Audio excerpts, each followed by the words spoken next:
Bundaran Air Mancur Palembang yang menjadi titik nol kota Palembang mulai direvitalisasi.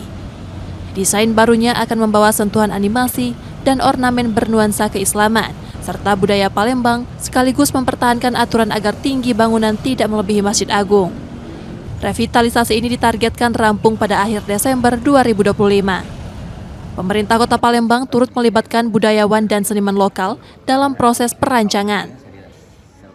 Kita sudah melalui kajian, termasuk saya libatkan para budayawan, para seniman, sehingga kita cari desain yang benar-benar ada nilai historisnya. Terus termasuk saya juga minta ada animasi